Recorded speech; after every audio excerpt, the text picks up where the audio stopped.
Olá, boa noite.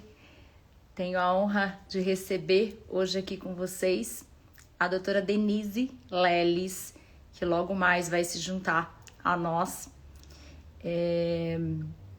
para falar sobre a nutrição e comportamental e a pediatria. Será uma conversa possível? Não só possível, mas necessária, não é mesmo, gente? A Denise já está aqui, então eu vou chamá-la para esse nosso bate-papo, essa nossa live. Nós temos sempre uma live com um convidado e hoje nós escolhemos essa temática tão necessária. Olá, querida! Oi, tudo bem? Bem-vinda! Boa noite, como é que estamos? Estamos bem! Vou falar aqui, vou apresentar você como nossa parceira de nutrição Opa! comportamental, mas também como a pediatra do meu filho, Ai, que uma lindo! amiga e uma pessoa extremamente inspiradora nessa parceria aí da nutrição com a pediatria. Então, aproveitem, tragam suas perguntas para a doutora Denise, Legal. que acredito que é uma futurista dentro desse cenário da pediatria, Hum, uma pessoa à frente, né, do tempo. E aí eu vou te perguntar, Denise, só para a gente começar a aquecer a nossa live, como é que você visualiza como ela nasceu, essa parceria? Acho que é bacana você contar como você entrou dentro da nutrição comportamental. Nós temos os cursos e mais projetos por vir. Como você visualiza uma parceria entre o nutricionista e o pediatra? E muito aproveita legal. essa sua história. Então, primeiro eu vou te agradecer muito por tudo, pela confiança, principalmente por me dar a honra de cuidar do Tomás, que é o meu fofo. Muito obrigada, essa parceria nossa aí já tem. Sabe quantos anos que eu já tô junto, assim, pelo menos com a Marley, né, que foi a primeira pessoa que eu conheci, 6 anos já. Olha só quanto tempo já faz. E aí é legal o início de tudo isso, porque foi um início muito sem querer, né? Eu estava no mestrado, meu mestrado virou doutorado na qualificação, e eu fui fazer outras disciplinas, e todas as disciplinas que eu fiz sempre foram fora da pediatria, porque as respostas que eu precisava não estavam lá. A minha tese era sobre impressão nutricional, sobre relação da mãe e do filho na hora de alimentar, sobre imagem corporal. Então, eu não encontrava mais respostas onde eu estava, eu precisava sair, né? E aí eu mesma escolhi as minhas disciplinas e tinha uma lá na Faculdade de Saúde Pública, na época, que era o título dela era Obesidade.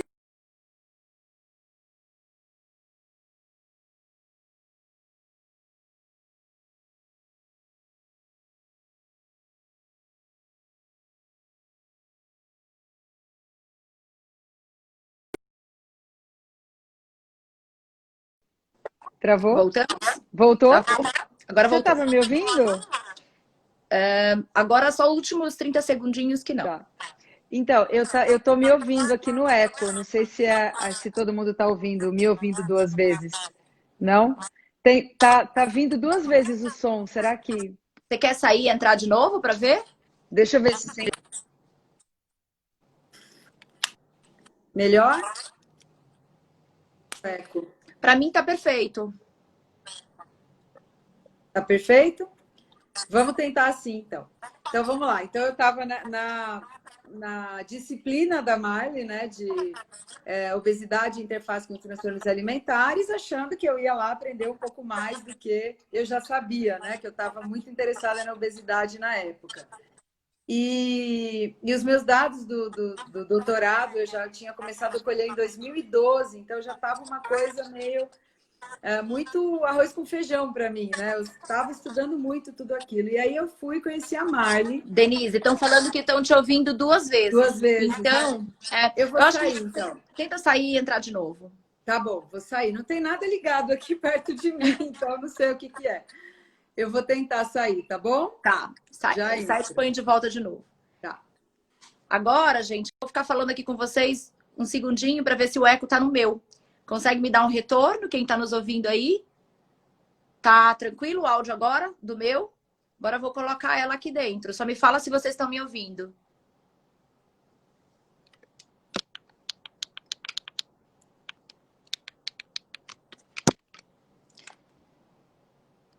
Normal. Então vamos chamar agora a Denise.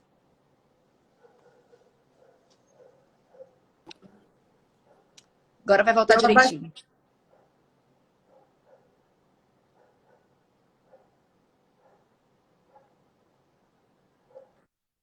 Oi, estamos te ouvindo agora. Uhum.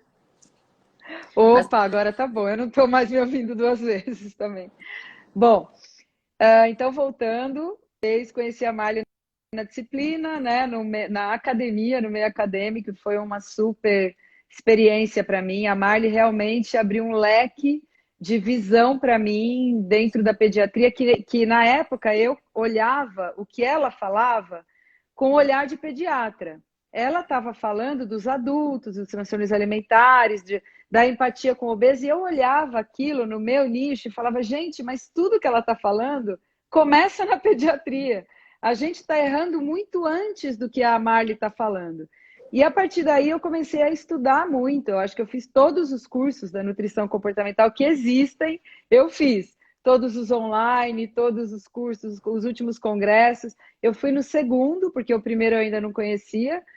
Fui do segundo para frente, então eu comecei a me apaixonar muito. E você é certificada pelo Instituto, e aí, né? o ano passado, eu ia chegar aí. O ano passado eu me certifiquei, fiz a prova no último congresso, e aí tive até o feedback com a Marli depois da prova. Eu acho muito legal a seriedade com que vocês levam o conhecimento científico. Eu acho que é isso que diferencia o Instituto Nutrição Comportamental. Vocês não abrem mão da qualidade científica, da qualidade de quem está com vocês, da exigência, né, do estudo. Então, isso para mim, a minha certificação está lá atrás de mim no quadro, no meu consultório, porque eu tenho o maior orgulho de ter essa certificação. Eu acho que é o que me diferencia hoje na pediatria, não tenho dúvida. Até o meu olhar para seletividade, obesidade, introdução alimentar, hoje é outro, baseado no start que vocês me deram e tudo que eu fui estudando junto e construindo com vocês, que a gente já fez 2 cursos, né, para pediatras, 2 nutrição comportamental para pediatras, foram maravilhosos. Esse ano a gente ia ter um, mas o corona não deixou. Mas vem coisa boa por aí logo mais, né, Denise? Uhum. Deixa eu perguntar uma coisa. Eu participei de alguns cursos, né? E tenho a honra aí de ter você como uma facilitadora desse processo aqui com meu filho Tomás.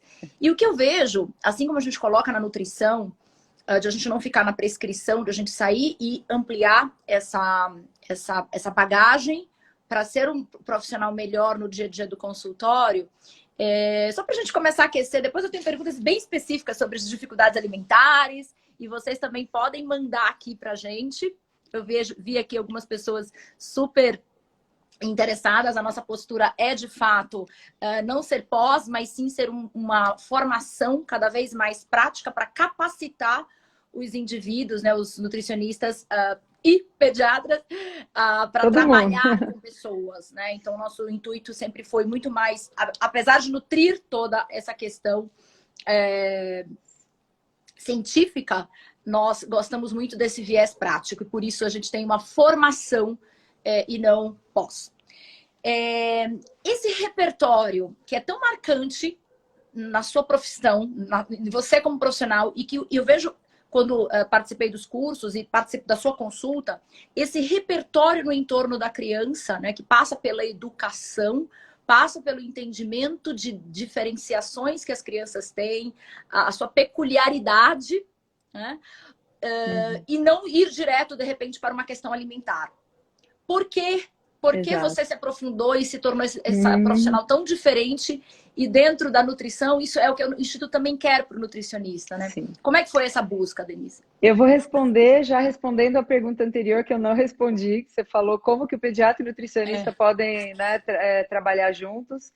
E hoje eu aprendi tanto com profissionais fora da medicina, que hoje eu aprendi o termo transdisciplinaridade, que hoje eu falo que o pediatra tem tanta oportunidade de fazer diferença que ele não só deveria ouvir os profissionais da equipe multi, como também deveria ser um pouco desses profissionais, que é o que define para mim a transdisciplinaridade. Eu, às vezes, me transformo numa nutricionista, às vezes eu me transformo numa pedagoga, às vezes numa psicóloga, às vezes numa socióloga.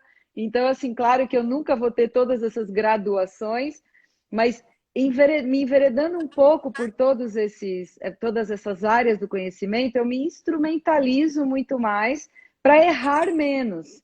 Eu falo, a medicina tem uma formação muito baseada no errar menos, né? A gente vai lá no P do artigo, porque o P é menor que 001 é a chance que esse artigo tem de não estar errado. Então, a gente se baseia no não estar errado o tempo todo buscando doença, buscando prescrição e buscando um tratamento. O que eu aprendi indo para todas essas áreas, inclusive a nutrição, começando pela nutrição, na verdade, né? Foi que eu consigo fazer mais diferença e não buscar tanto a doença, mas buscar o potencial da criança, entendendo a criança em todas as suas facetas, em todas as suas possibilidades. O nosso olhar muito biológico é muito perigoso para a infância como um todo, não só para a parte nutricional. Uma coisa que eu não contei da minha história foi que eu sou técnica em nutrição. Hoje eu tenho o maior orgulho de falar isso. Eu fiz no técnico em nutrição antes de fazer medicina. E isso me mostrou o quanto a medicina não faz nutrição, não aprende nutrição, né? A gente realmente não sabe. Isso é documentado. A gente sabe que cardiologista que poderia prevenir todas as doenças do coração que ele trata aí, né? As coronariopatias, por uma dieta, pela orientação de uma dieta adequada, ele aprende a fazer cateterismo, ele não aprende nutrição que poderia prevenir tudo isso, né? Então, eu acho que, respondendo as duas perguntas, não só é importantíssima a nossa parceria na prática, mas a troca de conhecimento para cada um fazer um pouco do que o outro está fazendo, para a gente se complementar. E uma coisa que eu falo que assim, é o futuro das áreas todas que lidam com a infância. É a gente ter coerência no que a gente fala, Cíntia. Porque as crianças recebem hoje de profissionais diferentes, todos focados no mesmo objetivo, mas as crianças recebem informações antagônicas. É impressionante. Está todo mundo visando o bem da criança. Mas um fala que ela tem que não tomar refrigerante na escola. O outro, aí ela vai na escola, tem o quê? Refrigerante para ela tomar. Aí ela tem que tomar a decisão de ver aquilo, lembrar do que você falou, lembrar se faz bem, se não faz, ter essa coisa da dicotomização do alimento que é tão presente na vida dela. Na aula, dentro da sala de aula, ela aprende a pirâmide alimentar, aprende isso faz bem, isso faz mal. Aí na própria escola ela tem o que teoricamente não é para ela comer. Ela fica na frente da tela 6 horas por dia, que é a média das nossas crianças hoje, ouvindo publicidade infantil velada e às vezes não velada, né? Então, a comunicação com a criança, a coerência dessa comunicação é uma urgência, que a gente está fingindo que não vê. Enquanto isso, as mães são responsabilizadas por tudo, né? Você, mãe, a culpa é sua que seu filho está na frente da televisão. Só que ela está lá equilibrando 30 pratos ao mesmo tempo e ainda recebendo a culpa de tudo que dá errado, né? Então, é isso. Muito bom. E só agregando, quando você fala que você é um pouco da psicóloga, um pouco, não é ocupar esse espaço, pelo contrário, Exato. Você vai referir, mas transitar por essas disciplinas te dá uma bagagem para ser um pediatra melhor, te dá uma bagagem para ser um nutricionista melhor.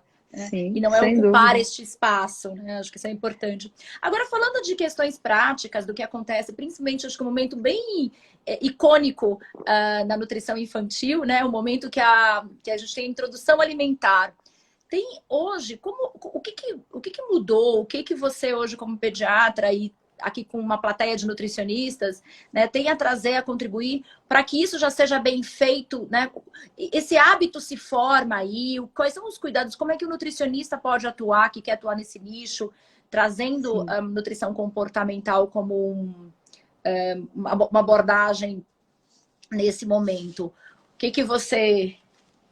Bom, a introdução alimentar hoje praticamente é só comportamento, né? A gente está num outro momento. Estou aí há 20 anos, ano que vem eu faço 20 anos de formada em medicina, então eu passei por várias fases, como eu falei, eu lido com nutrição desde os 14 anos de idade, então eu passei pelas fases de demonizar o ovo, demonizar o açúcar, demonizar o óleo. Vamos demonizar quem agora? Agora vai ser o glúten, amanhã a lactose. e tem sempre um culpado por todas os males, né, da humanidade. Na verdade, nunca deu nada certo isso, né? E hoje a gente tem falado muito, melhorado muito a introdução alimentar do ponto de vista do que a criança vai comer. Isso é quase uma unanimidade, né, nos dias de hoje, mas eu falo que se o pediatra não souber orientar, direcionar, pelo menos a família, nortear no que diz respeito a comportamento, ele não vai fazer introdução alimentar. Ele vai fazer a construção de um problema alimentar no futuro. Então, porque tudo começa ali, muito antes, né? Os estudos de Bliss e BLW que a gente tem hoje, que mais tem sucesso, são aqueles que começam com 28 semanas de gestação, que a mãe já recebe orientação sobre alimentação e amamentação e tudo, com 28 semanas de gestação. Então, o que deu certo? Será que foi o método em si? Ou será que foi todo esse apoio e orientação e conhecimento que a família ganhou durante 7, 8 meses, né? Quase um ano, né? Quase um curso de introdução alimentar, uma graduação em introdução alimentar a mãe teve para participar dessas cortes de método alimentar. Mas hoje a gente tem dois cenários muito frequentes na pediatria no que diz respeito à nutrição, que é a obesidade infantil, excesso de peso na infância, e dificuldade alimentar. Os números estão mais ou menos assim: 50% das mães que vão no consultório, para mim é mais, tá? Mas 50% das mães falam: meu filho não come alguma vez, tá? Essa frase. E a gente tem cerca de 30% da população, no geral, pediátrica com excesso de peso, tá? A gente vai ter números mais recentes em breve, mas a gente está mais ou menos aí. Só que o que todo mundo esquece é que muitas vezes esses diagnósticos se cruzam. E a criança obesa é seletiva. E essa obesidade, esse excesso de peso, começou lá atrás, com as nossas condutas para tentar resolver a seletividade dela.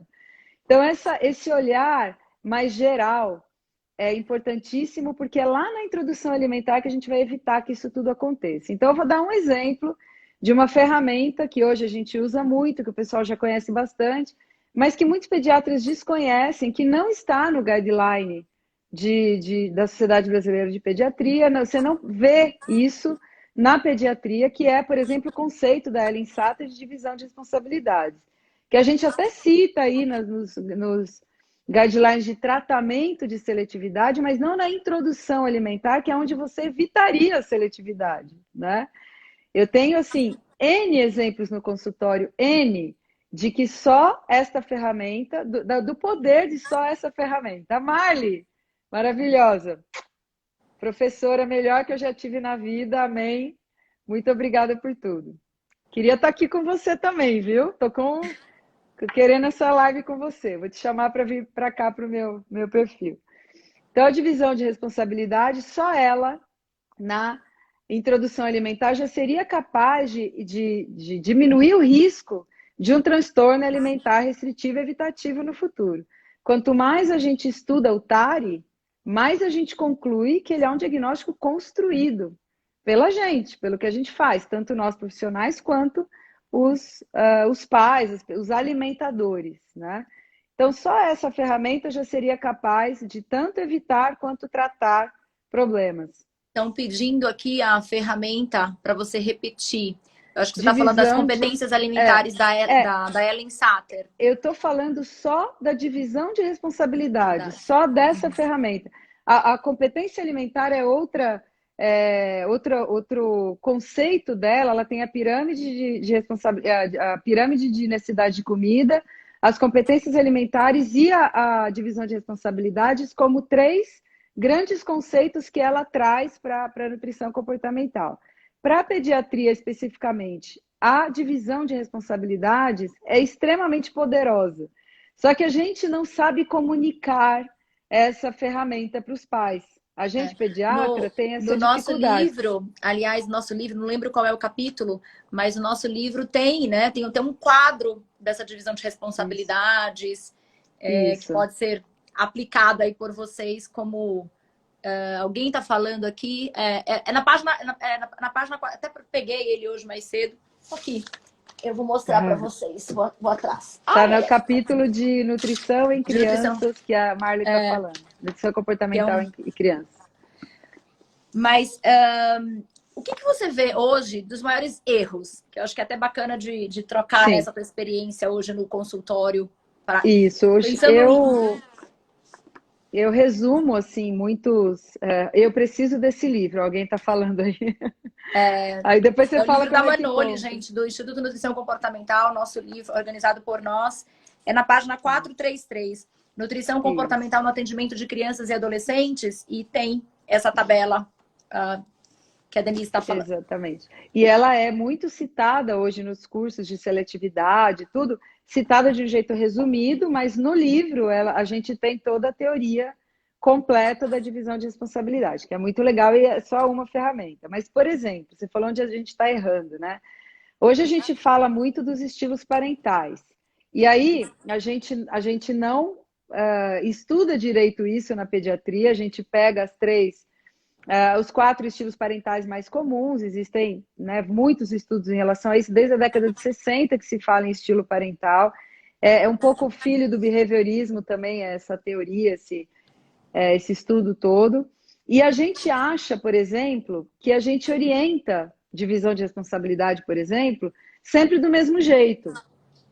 E uma coisa que eu tenho notado muito é que a gente não sabe, nós pediatras, estou sempre falando dos pediatras, quando eu falo a gente não sabe, é dos pediatras. Orientar, comunicar adequadamente de uma forma personalizada, por exemplo, essa ferramenta que eu acabei de falar. Então, se você tem um pai autoritário e você dá para ele uma meta de um pai permissivo, ele não vai seguir nunca, ele não vai nem te ouvir. Se você pede para um pai autoritário ser permissivo, ele vai ignorar você, vai mudar de pediatra, ou ele não vai fazer, ou ele vai fazer errado. Então, não adianta a gente querer focar, ter receita de bolo que funcione para todo mundo. Então, esse é um grande erro, na minha opinião, na pediatria hoje, a gente achar que pode seguir um guideline único de introdução alimentar que funcione para todo mundo. Por isso, todo mundo que me conhece sabe que eu sou completamente contra falar, por exemplo, que o BLW funciona para todo mundo. Não funciona. Bliss não funciona para todo mundo. Bliss previne obesidade infantil. Não previne, os estudos já mostraram.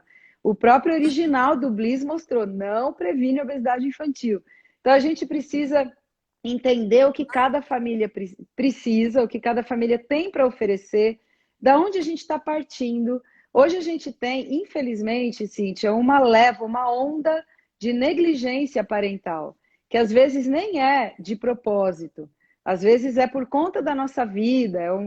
E aí a gente tem esse estilo parental também, o pai negligente, que precisa de ajuda e precisa de uma outra abordagem, que não é da meta de pai autoritário que vai dar certo, né? Você precisa trabalhar o vínculo. E nem escrever o que ele tem que consumir, né? E o que dar receitinha. Você tem que ser muito mais um facilitador e alguém que vai ajudar a organizar o processo, né? Eu brinco que tem família que eu prefiro que a criança coma na frente da tela, que a criança coma os ultraprocessados que a gente tanto fala mal, mas se for do lado do pai e da mãe trocando ideia, vai ser muito melhor para ela. A gente tem evidência de que, desde a década de 70, de que nós, seres humanos, precisamos de apego, de responsividade, tanto quanto a gente precisa de comida. A gente precisa o mesmo.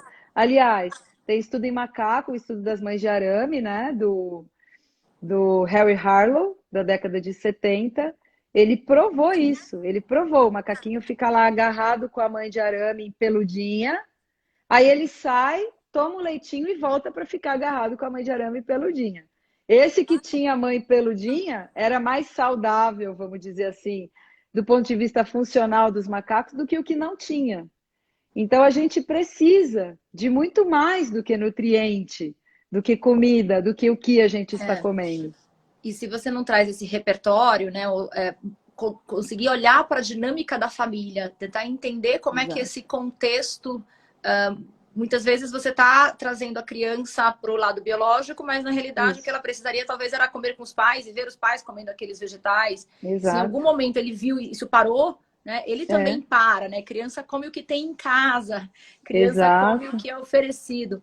E assim, pensando já mudando um pouquinho da introdução até para a parte das dificuldades alimentares, que é talvez o carro-chefe hoje dos nutricionistas que atendem crianças, que as mães vêm com muita dificuldade. Acho que a gente tem dois casos aí, né? As dificuldades e depois a obesidade. Acho que são dois casos muito críticos, que eu queria aproveitar você aqui para a gente discutir isso, nesse papel do pediatra e de como você entende que a nutricionista, em algum momento, pode te ajudar também nesse processo de multidisciplinaridade aí.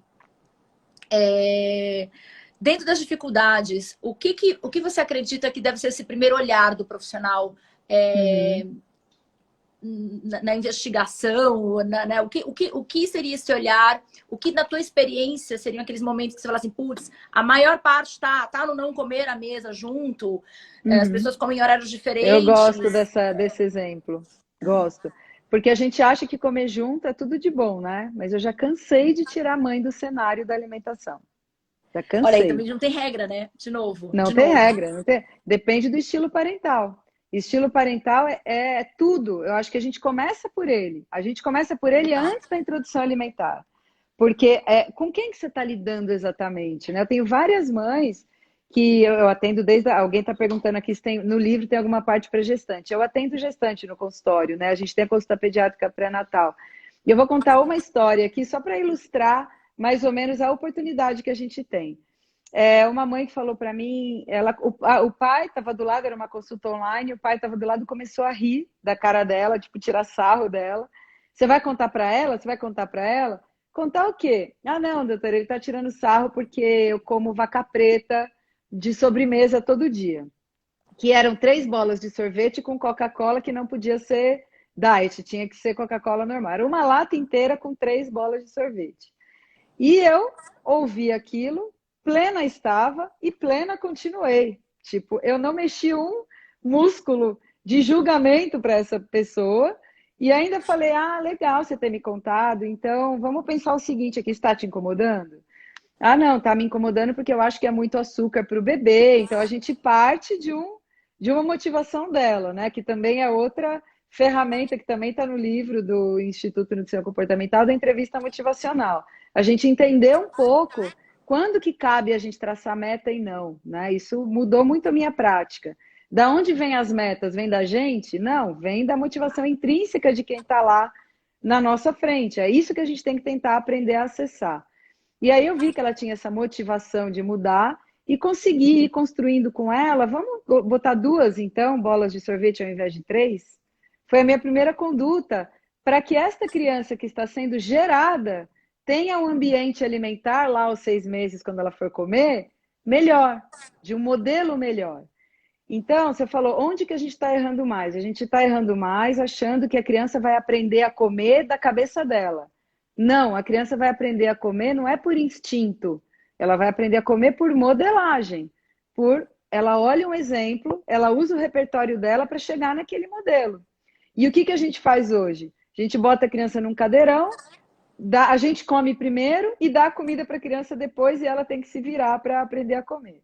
Né? Então, se esse ambiente for positivo, se for alegre, se for leve, se a família for uma família de bons modelos, aí a gente vai incentivar a comer junto. Se não, talvez seja melhor não. Eu já cansei de tirar a mãe do cenário porque a mãe forçava, brigava, chorava, enfiava a colher goela abaixo, e aí você tem um transtorno no futuro. Você não tem uma criança que come. Então é preciso olhar individualmente para entender qual é a nossa conduta. Já melhorei crianças porque a mãe saiu do cenário, já coloquei mães no cenário, mães ou pais, né? E a criança melhora. Já pedi para colocar na escola, na época que tinha escola, pedi para colocar na escola para a criança entender outros modelos, para ela conseguir. E isso, para mim, hoje virou assim, metade do meu trabalho. Quem a criança está vendo? Eles vão fazer o que eles veem, não o que eles ouvem. Ouvir que o brócolis é saudável, mas não ver alguém comendo brócolis e achando gostoso, não serve para nada. É uma informação abstrata para a criança. E é curioso, né? Porque o nutricionista tem muito, você vê o feed, né? E olha para o perfil até da informação que o nutricionista provê hoje. Nutricionista é muito informativo. Sim, E a gente, né, tem estudos que mostram quando você conta para criança, quando você não fala nada, né? Não falar nada, ou contar que a cenoura é mais saudável, né, e vai fazer bem para isso, aquilo, não mudou nada, né? Não levou as pessoas, as crianças a comerem mais cenoura. Mas quando você diz que ela é exato, gostosa e associa prazer, uma questão hedônica, que é exato, instintiva do ser humano, né? É muito mais importante e pode levar ele a comer mais. Então, a gente precisa exato. largar um pouco esse. É claro que isso não quer dizer que você vai ser negligente. Pelo contrário, você vai ofertar mais cenoura. Mas, de É, repente, você vai ofertar a cenoura e combinar com os pais para ofertar ela refogadinha, para ofertar ela ralada, rodela, de diferentes formas. exato. Sempre. E aí, até ia te perguntar, né? Existe essa quantidade de vezes. No livro, a gente traz uma coisa de 10 vezes, mas como é que é na sua visão? Uhum.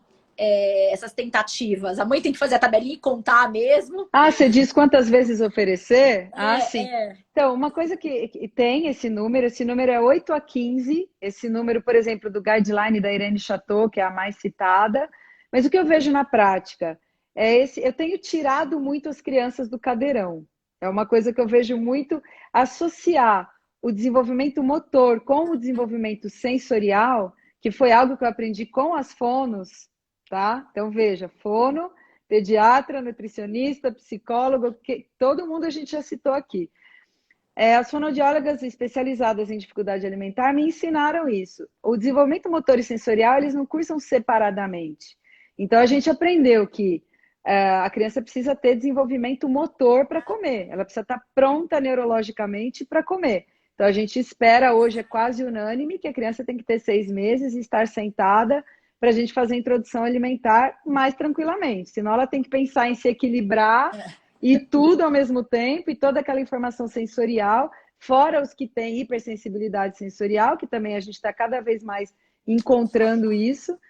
Então, a gente entende que isso vai junto. Então, acontece muito comigo, a introdução alimentar não está indo bem nos primeiros dias, está virando um estresse. Vamos tirar da cadeira, põe ele no chão, senta junto no chão, come uma frutinha gelada, muda a temperatura.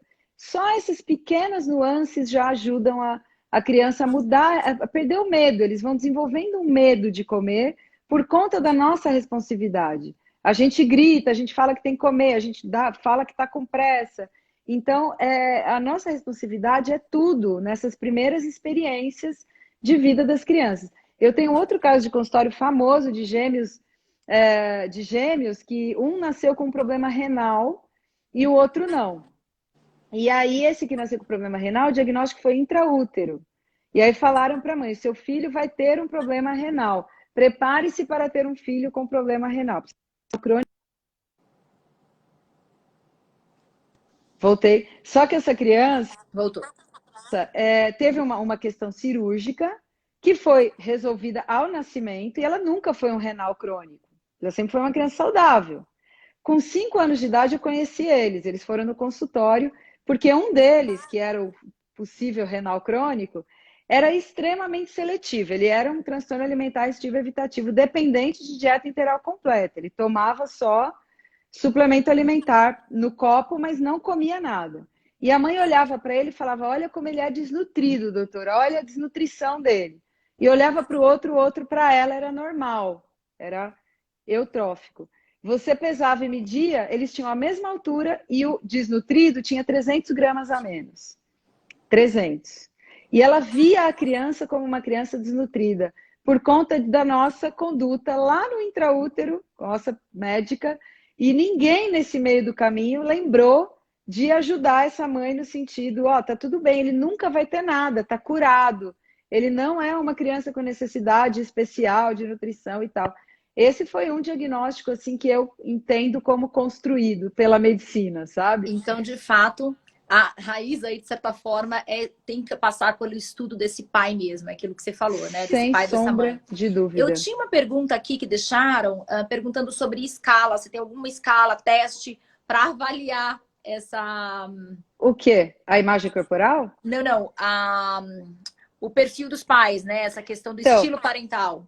tem escalas científicas, de estudos científicos que são muito difíceis, né, de serem aplicadas, Mas você pode pensar nos 4 estilos mais comuns. A gente pode até fazer uma postagem depois sobre isso, para vocês colocarem no Legal. perfil.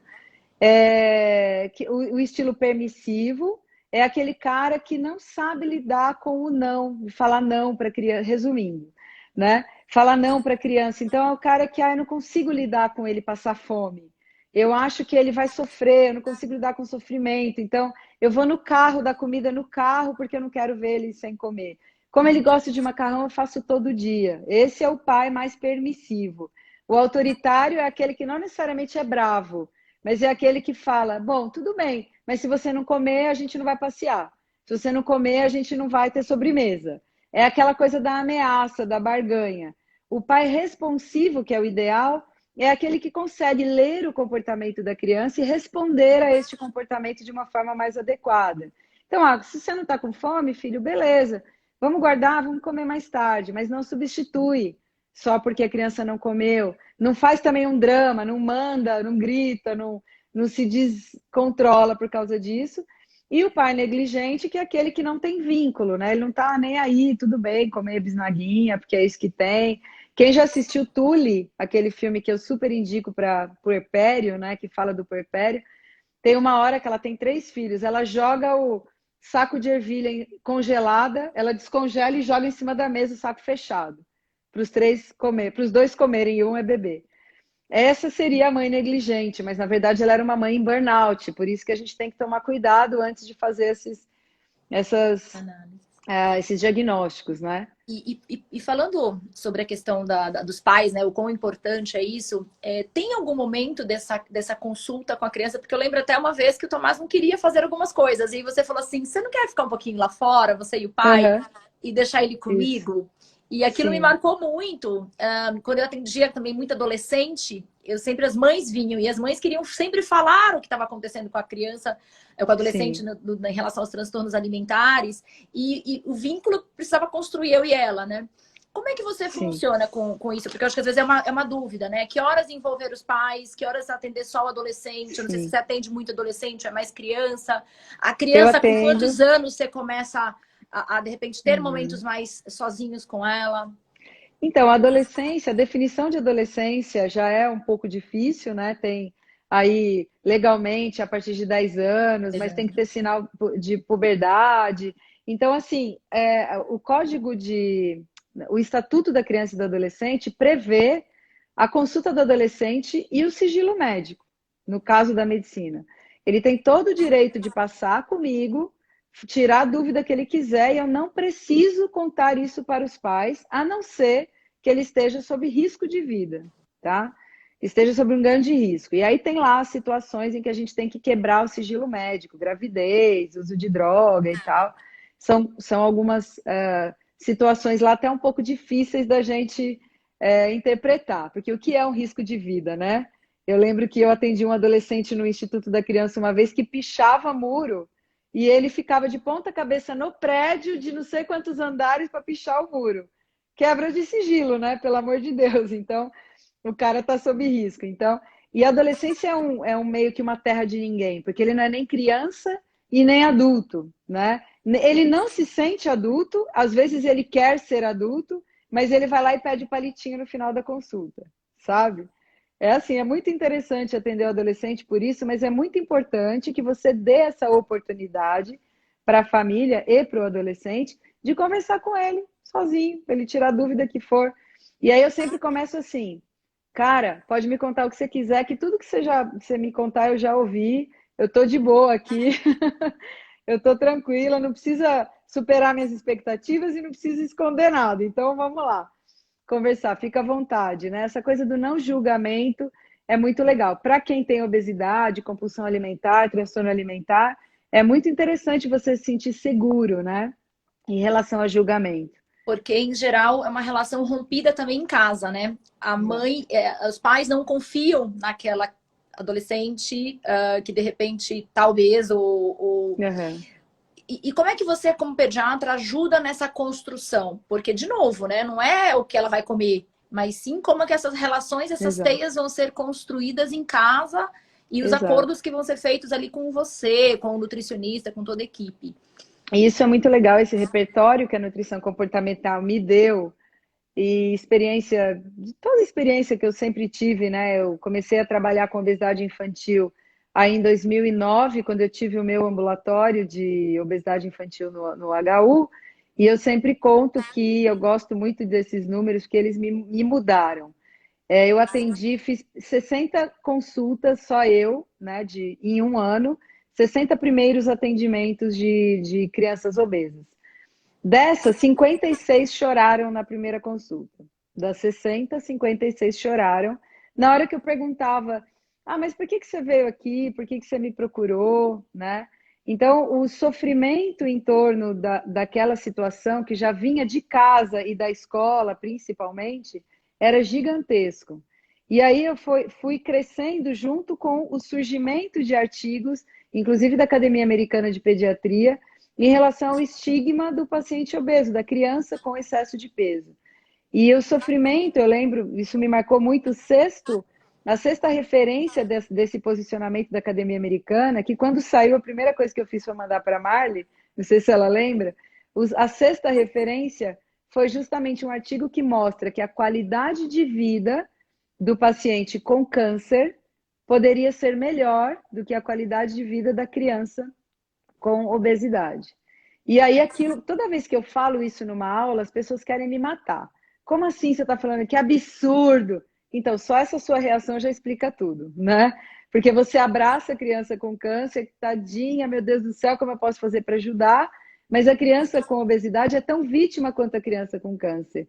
E ainda hoje, vítima do ambiente em que ela está inserida, e depois ela é culpabilizada pela situação em que ela está. Então, primeiro ela é ensinada desde 8 meses a comer a bolachinha que é feita para ela, que está escrita na capa que é para ela, e depois ela tem que parar de comer para emagrecer, porque a culpa é dela que ela não tem força de vontade. Mas é a gente que criou tudo aquilo desde o começo. E aí eu entro aqui com uma defesa aos pediatras, porque eu falo, mas eu quero defender os pediatras em relação a uma coisa.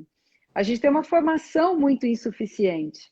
A gente precisa saber salvar vidas, precisa saber fazer diagnóstico precoce, intervenção precoce e tratamento precoce. Isso é muito bom para a doença, mas é muito ruim para a saúde. Isso não funciona para promoção de saúde. Então, quando para promover saúde você está apenas procurando doença, você precisa mudar a sua formação. E é aí que a nutrição comportamental entra, porque a gente está lá com a faca e o queijo na mão para ajudar a criança a atingir seu potencial. E não para procurar a doença que ela pode ter ou evitar doenças. Né? Então, a gente tem os dois, na verdade, os dois papéis. Mas a gente tem tido muito mais oportunidade de fazê-los serem saudáveis em seu potencial. E, graças a Deus, a gente não está vendo doença. Eu fiz uma live, Cíntia, com um pediatra de 90 anos, semana passada. Quem puder passar no meu perfil, dá uma olhada. Dr. Elias Raci. 89 anos, atuante, 63 anos só de pediatria. E ele começa a contar o que ele viu, o que ele via, e o que eu nunca vi. E se Deus quiser, não vou ver, porque a gente está em outro mundo, em outro momento, né? Então é muito interessante a visão dele de que. E a cabeça, impressionante. O cara ouve podcast, uma coisa de louco, 89 anos. Que seja um exemplo para todo mundo. Mas é isso, eu até me perdi aqui no raciocínio. Não, tudo bem, mas Me leva. trazendo toda essa dinâmica, né? Que é muito maior, muito mais amplo. E hoje você vê algum trabalho sendo feito nas escolas? É um campo que você, por exemplo, os nutricionistas. Eu sempre sou aquela empreendedora que vou colocando os nutricionistas com abordagem de nutrição comportamental, Sim. ampliando horizontes, né? Mas, por exemplo, se você trabalha nessa área, eu lembro que eu tinha amigas jornalistas, eu ia muito para dar palestras, né? Primeiro para conhecerem o meu trabalho, meu serviço, e ao mesmo tempo começar a trazer novas conversas, novos diálogos mais valorosos para esse ambiente tão fértil, né, de disseminação. E que, de repente, eles querem... Doutora Denise Leles, a Marli já colocou aqui para vocês, eu vou fixar. Obrigada, gente. Obrigada. Vou fixar aqui. Aliás, eu tenho novidade, Denise.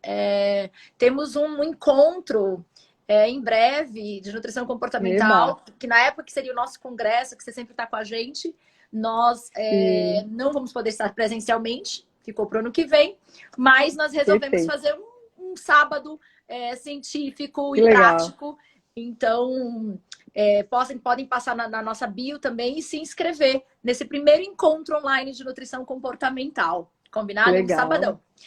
Mas Boa. continuando, acho que uma das angústias também, acho que além dessa questão da obesidade, se você quiser falar um pouco mais sobre essa prática também, pode ser interessante. Se vocês tiverem perguntas, gente, mandem aqui, aproveitem, nós temos aí 5, 10 minutinhos, que a Denise pode responder algumas perguntas de vocês. Mas eu queria te perguntar um pouco sobre a questão dessa seletividade, né? Tem um momento que a criança, a mãe trabalha, né? Todo mundo vivendo estressado. E teve um dia que meu filho chegou e falou para mim assim: não como mais brócolis. E, Que né, decisão, né? não ia adiantar eu falar que o brócolis tem fibra, que ele é mais saudável. Mas assim, foi não como mais brócolis. Não como mais brócolis. Muito E bom. na realidade, eu tinha acabado de voltar de uma viagem do exterior, longa. E eu não sei, me baixou, não era o nutricionista que Esperto estava ele, ali, hein? era simplesmente a mãe. Mas eu sou muito acelerada, né? Mas a gente tem uma coisa do comer muito junto. Só moro eu e ele. E aí, nesse dia, eu fiz um negócio que talvez você pudesse até me recriminar aí. Mas Jamais. eu cortei esse brócolis, eu dei na boca dele o brócolis. E sentei junto com ele e comi. Eu tava comendo também, comi o brócolis.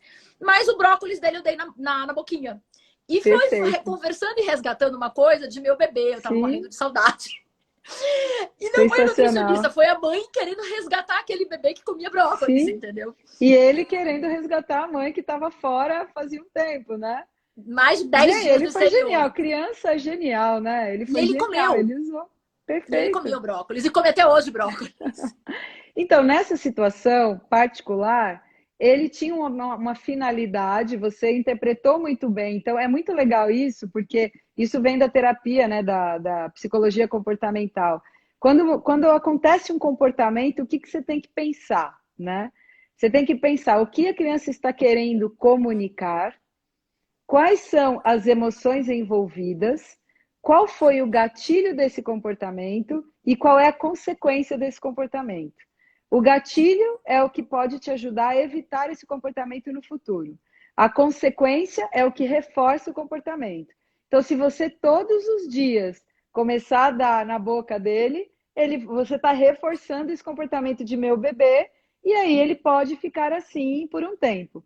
Mas naquele dia ele estava comunicando para você o quanto ele estava carente de mãe, o quanto ele estava com saudade. Foi o jeito dele comunicar. E você pegou o gancho e foi genial, na minha opinião, essa dinâmica. O que não pode é todo dia fazer isso. Então, amanhã não, filho, agora a gente matou a saudade, você viu que o brócolis é legal, então vamos agora comer cenoura aqui no prato, né? Você não precisa não fazer, porque, meu Deus, ele tem sei lá quantos anos, eu não vou dar na boca. Isso é julgamento, né? Então, eu achei legal até essa tétrade, é muito interessante das psicólogas comportamentais infantis. Eu aprendi com a Rafaela Gualdi, que é uma psicóloga que eu admiro muito, gosto muito, e ela fala isso. Então, vou repetir.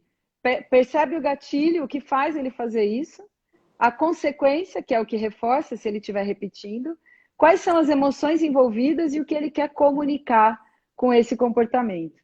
Isso é um resumo muito legal para você lidar com algum comportamento que você queira mudar, não necessariamente alimentar. Muito bom, muito bom. Anotaram aí, gente? Vamos fazer posts depois, Denise, com essa live aqui, hein? Vai ficar salva a live, sim, gente.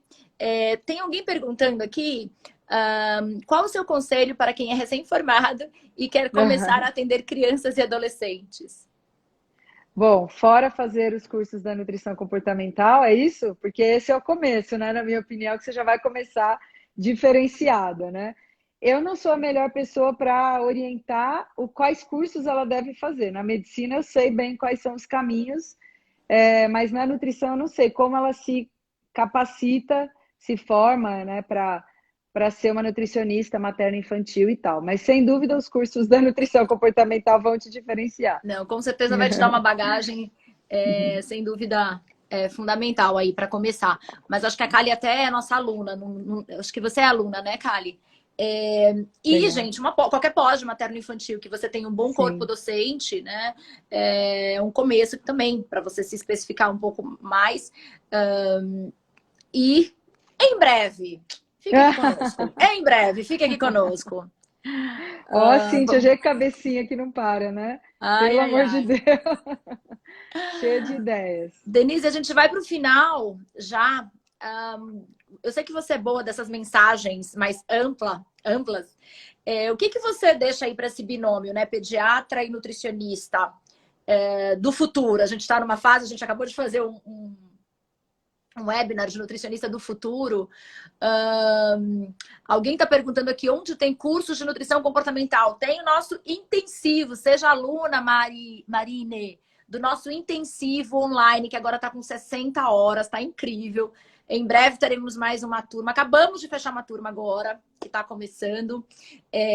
Mas fica aqui com a gente no Instituto, que nós vamos sempre trazendo novidades. Tem alguns cursos do EAD que são mais pontuais e vocês podem fazer com as técnicas do comer intuitivo, tem o da entrevista motivacional, mais novidades aí estão sendo lançadas.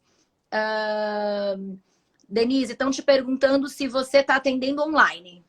Estou atendendo online, tranquilo, só entrar no meu perfil lá que tem todos os contatos do consultório. Grudem nela, hein? Grudem nela, quem quer trabalhar com esse nicho aí. Legal. E muitas coisas a gente tem feito juntos também. Mas me Com deixa uma certeza. mensagem para essas pessoas que estão aqui, ó. A Marli está colocando aqui, nutrição comportamental, só tem no Instituto Nutrição Comportamental. Nós cunhamos o nome, a abordagem, escrevemos o livro com os colaboradores, que é esse livro aqui que eu mostrei no início.